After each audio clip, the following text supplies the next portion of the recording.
মেটিয়া বুরুজে garden rich এলাকায় নির্মাণাধীন 5তলা building ধসে গিয়ে যে মর্মান্তিক দুর্ঘটনা ঘটেছিল তারই পরিদর্শনে গেলেন আজ বেলা 11টা নাগাদ ইন্ডিয়ান সেকুলার ফ্রন্টের ভাঙড় বিধানসভার বিধায়ক নওশাদ সিদ্দিকী সাহেব এবং সেখানকার মানুষের সাথে কথা বললেন তিনি।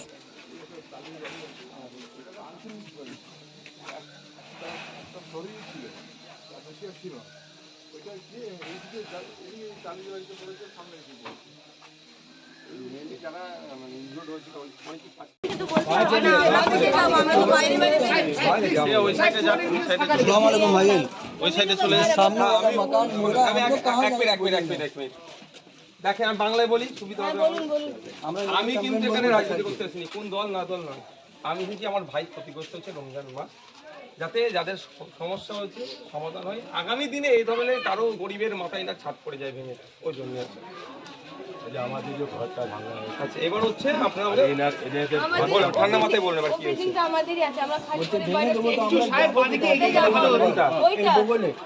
এর বগলে যে ওটা দাঁড়িয়ে আছে তো আমরা যাব কোথায় বলুন না। ওই বিল্ডিং এ আপনার আছে, আমার আছে। আমাদেরই ঘর। আপনাদের ওটা লিগ্যাল আছে না ইলিগ্যাল আছে? না আমরা তো গরিব মানুষ, কর্মটারকে দিয়েছি থাকার জন্য, এত তো জল ভরে দিত, ছাদ ভেঙে গেছিল, জলে বাচ্চা নিয়ে মসজিদে কি করবো, কোনো রাস্তায় নেই, তো কর্মটারকে দিয়েছি আমরা। তো প্রমোটারের নামে তাহলে এবার কেস করতে হবে। সেটা তো আমি এখন আমরা গরিব মানুষের গরিবের সুযোগ নিয়ে আমি ইয়ে করে দেবো, আমি মজবুত বানিয়ে দেবো, 36 রকমের কথা বলে নিয়েছিল। আমার 36 রকমের কথা বলেছিল, মজবুত বানিয়ে দেবো, আপনার এই কাগজ বার করে দেবো, সে করে তো আমি তো পড়ালেখা জানি না, আমি তো দিয়ে দিয়েছি। আমার বাবা নিয়ে আমি সম্পত্তি ছোটো ভাই নিয়ে দিয়ে দিয়েছি। মা আমার চোখে দেখতে পায় না, হার্ট পেশেন্ট, ওকে নিয়ে অন্যর বাড়িতে রেখেছি। আর বলছে আমার বাড়ি ভেঙে দেবো, তো আমি থাকবো কোথায়? প্রথমে এখন যে সমস্যাটা হয়েছে, আপনি তো একটা জায়গায় আছেন তখন এখন কোথায় আছি? মেয়ের বাড়িতে রয়েছি, জামাইয়ের বাড়িতে পড়েছি, কতদিন পরে থাকবো? রমজান রোজা রেখে ঘুরছে, আমি নেই। আপনি বলুন ঘর করে দিন, তবে আমরা যাবো। আপনার একটা জিনিস যে বিল্ডিংটা পড়েছে পুরো আমার ঘরটা ভাঙা, ঠিক আছে, আমিও থাকতে পারি। আমার বউকে নিয়ে শ্বশুর বাড়িতে উঠেছিলাম। এখানে যারাদের ঘরটর ভেঙেছে, ঘরটা ভেঙে কারো করে ঘরে পড়েছে, তাদের জন্য তাদের রেস্কিউ সেন্টারে বা কোনো জায়গায় তাদের রাখারও কোনো ব্যবস্থা হয় সরকার থেকে? আমরা তো কিছু জানি না, খালি বলছে আপনার ভেঙে দেবো, ভেঙে দেবো। কোথায় যাবো? এখন কোনো আমাদের হয়নি, আমরা শুনলাম। ঠিক আছে, দিদিয়েছে কী বলে তিনি আমাকে শুনলাম। এবারে আপনারা কি করবেন না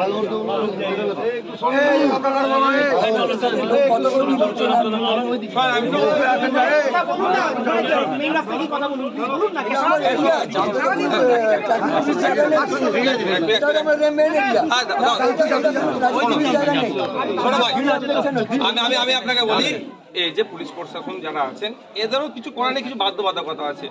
আমরা অনেক সময় রাগ দেখাই, কিন্তু এটা সে শাকের করা দুবাই পক্ষে। ঠিক আছে, আমি শুনবো শোনো কি বলছি। এখন আমাদের যে দুর্ঘটনা ঘটেছে তার থেকে আমাদেরকে বেরিয়ে আসতে হবে। প্রথম কাজ আমাদের হবে যে দুর্ঘটনা ঘটেছে তার থেকে বেরিয়ে আসতে হবে। যারা মারা গিয়েছে তাদের আত্মার শান্তি কামনা যেমন করবো, যারা অসুস্থ আছে সুস্থতা, এবং যারা ক্ষতিগ্রস্ত হচ্ছে এটা থেকে তারা কিভাবে রিলিফ পায়, এইটা আমাদের দেখার বিষয়।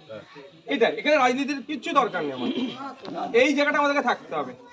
যারা ক্ষতিগ্রস্ত হয়েছে ক্ষতিটা পূরণ কিভাবে পাবে এটা সরকারকে দেখতে হবে। আমি কোনো পার্টিকে দেখতে বলবো না। সরকার আছে পৌরসভার আন্ডারে, কেএমসি পরিচালিত এটা, তো কেএমসির আন্ডারে যদি এরকম ইলিগাল বাড়ি বানিয়েছে, সেখানে আমাকে ঢুকিয়েছে, তা কেএমসি দায়ভার নিতে হবে। কোন পার্টি কেএমসি চালাচ্ছে আমার দেখার দরকার নেই, কোনো রাজনীতির কথা এখানে নয়।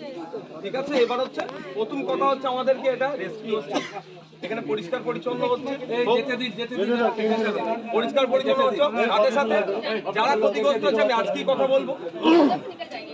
কথা বলবো দায়িত্বশীল যারা আছেন তাদের সাথে, যারা ওখানে ক্ষতিগ্রস্ত হচ্ছে তাদের বিষয়ে কি সরকার চিন্তা ভাবনা করছে। যদি না মনে করে আপনাদেরকে তুলে ফেলে দেবো, ভাই আপনাদের আছে তো, আপনাদের ভাই আছে তো, যদি মনে করে যে যারা আছে তাদেরকে তুলে অন্য জায়গায় ফেলে দেবো, ফেলার আগে ভাবাবো। একটু সাইড দিন, ঠিক আছে, স্কুলের বাচ্চা আছে, যেতে দিন, একটু সাইড দিন, যেতে দিন। আমার দরকার ছিল আমি